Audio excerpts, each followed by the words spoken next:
Hey guys, what's up? It's iFlynn here, and today we're going to be taking a look at the Kronen Prime. It is an okay weapon. A lot of people don't like it, but in my opinion, it kind of just lines up with like every other mediocre melee weapon release that we've ever got. Like, it's a weapon that can kill things. Like, yeah, it can kill like level 110, level 150, level 100, and whatever, but so can most weapons in the game. It's just one of those weapons that can do the thing, but less efficiently compared to other things in the game. Still fun, still looks cool, still worth to pick up if you think it's going to look cool on your Warframe's back, and it's still going to like deal damage in like a melee only sortie, because you're going to have like your melee combo multiplier and stuff like that, implying you like choose to keep that up, you know, be it by using like drifting contact or body count or pyre spike or whatever. It's kind of down to how you play melee in this game. So Kronen Prime, I have it formatted 3 times. Could format more.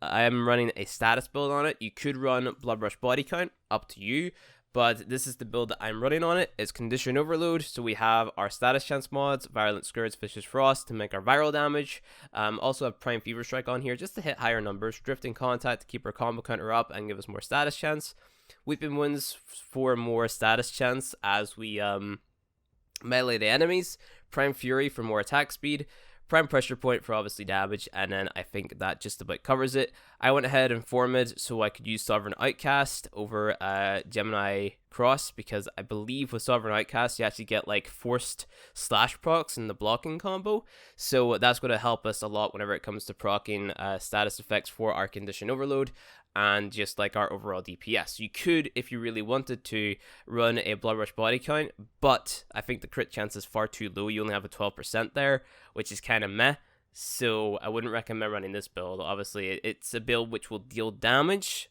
but, you know, not as much, and you'll see that whenever I demonstrate it. But yeah, so we have our status build. We're going to run against level 110 enemies, because as I explained in my Tiburon Prime video, those are the types of enemies that you're going to be coming up against if you're just generally playing for the daily content. So things like sorties and stuff like that. Level 110 is about the highest that you're going to see. Maybe a level 115, but nah, it kind of depends on the enemies that spawn in and stuff like that. So yeah, so let's go ahead and spawn in these Corrupted Heavy Gunners and kill them through their armor. Not going to be using Valkyrie's buffs or anything like that. Actually, we have to unpause them, because we'll be getting stealth multipliers on these guys because they're paused. So let me just go ahead and unpause the AI right there. There we go. Cool. Should be moving. They're not moving yet. Let's go ahead and kill them. Kill enemies. Simulate. Dope. So let's go ahead and kill them. So I'm going to be doing the blocking combo. Just smashing E. And you're going to see how fast that these guys pretty much die and how quickly your damage sort of ramps up. So obviously, not as quick as something like the Legion Prime, and you're not one-hitting them with you're not one-hitting them like you would with something like a Maiming Strike plus Riven, what's it called, like Zaw Pole Armor or whatever, but it's a pretty okay weapon. You do have a pretty high disposition in these as well, so getting a Riven for them might be good. That increases your status chance and then makes Condition Overload even more viable on top of that. But, you know, it's kind of down to you what you want to run. So I'm just going to go ahead and spawn in like a bunch more enemies. So we'll spawn in 10 heavy gunners. We'll spawn in 10 bombards, just to kind of give you guys an example of like how effective these are versus like those higher level enemies and stuff like that, or those heavily armored enemies. And this is running viral, so it's eating away the enemy's health through their armor as we're proccing it. You could go ahead and run Corrosive to strip away the enemy's armor and ramp up your damage and stuff like that. It's kind of down to you what you want to do, but I'll demonstrate both obviously in this video. So let's go ahead and do the viral versus the heavy gunners and the bombards. And you know, we're doing alright damage. We're knocking the enemies off the edge before we're actually killing them, which isn't really ideal. Bombards die pretty fast. Heavy gunners take a little bit. Okay, I say heavy gunners take a little bit more, and we end up killing that guy pretty quickly. But the more status effects you have on the guys, then the faster they end up dying. You also have that viral proc eating away at their health. You have the slash procs eating away at their health.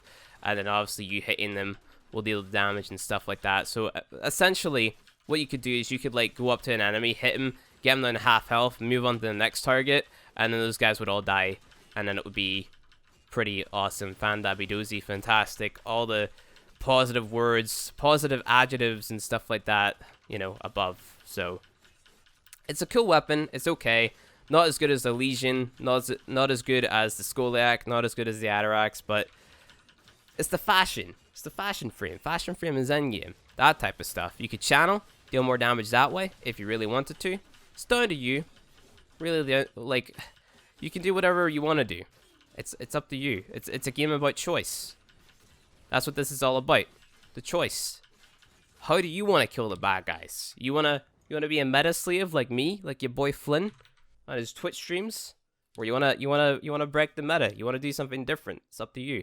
So let's go ahead and throw on our electric damage here, which is our voltaic strike in place of vicious frost. So we have our corrosive damage, and we'll do the exact same thing, and we'll strip away the enemy's armor and stuff like that. So watch and learn. Pay attention. Of course, we're not getting those viral procs, so we actually have to sit and hit these guys, but our damage is going to ramp up a lot quicker because we're stripping away an enemy's armor.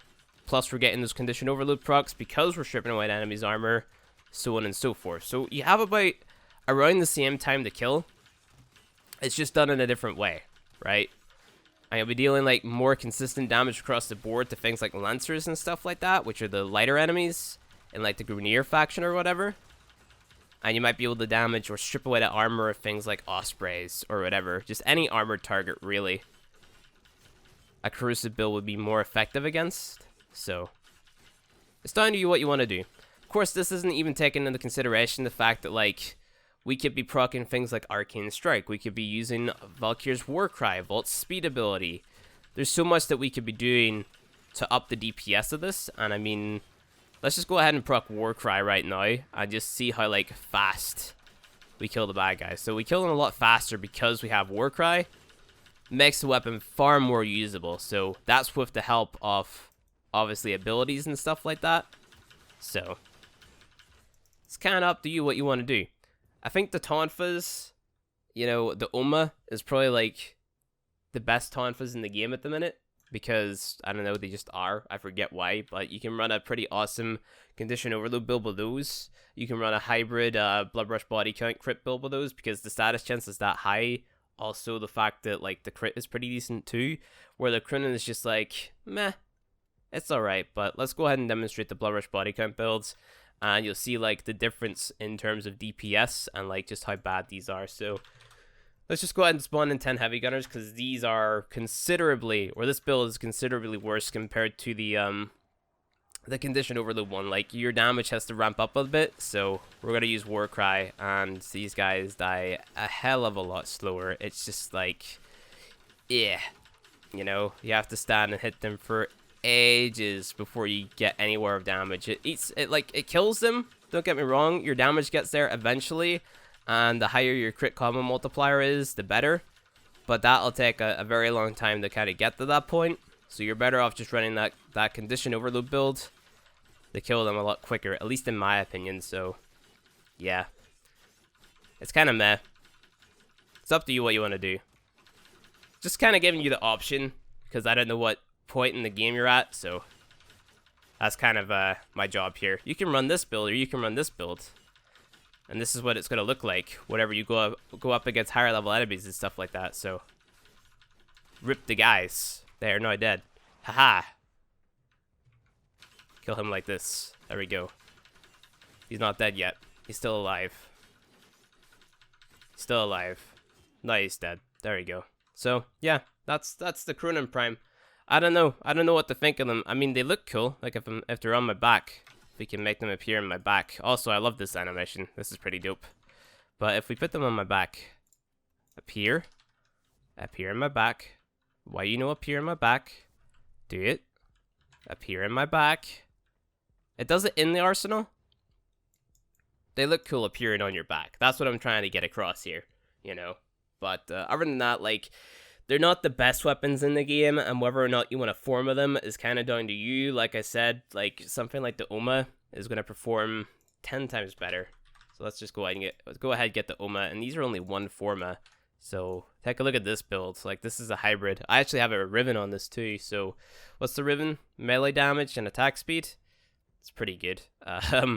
Not gonna lie, that's a pretty good one. But you know, it's down to you what you want to run. I'm running Violent Scourge, and where's the? Oh yeah, it's because this is base electric damage. So you just have to run Violent Scourge on this to get the electric damage, and this thing kills the enemies like a hell of a lot quicker. So let's just go ahead and spawn in another 10 bombards. 10 of them. Simulate, and you'll see how fast that this thing shreds these guys apart. Pay attention, and they're all dead. 9 million times better, you know? It's awesome. It's great. 10 out of 10. Would recommend again. So you compare the Kronen Prime to these things, and you're just getting the Kronen Prime for the fashion statement. That's basically what it's all about, so... yeah. It's crazy. It's insane. Beat stick. Oof. Guys are dead. Rip the guys. Even at that, speed it up. Use Valkyr's Warcry. Whew. 9 million DPS, my dude. Easy. All the guys are dead. Look at this. Woo! And they're all dead. Easy. Warframe professional at that point. Do I even have condition overload on here?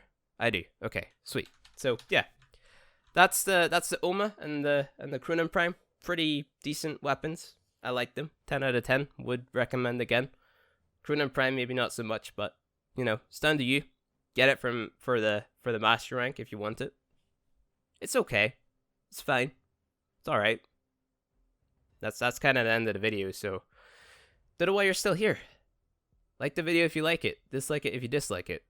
Subscribe for more Warframe content, and I'll see you guys in. I think tomorrow might be the Zephyr Prime. Everything you need to know about. So yeah. Thanks for watching, and I'll see you guys then. Bye bye.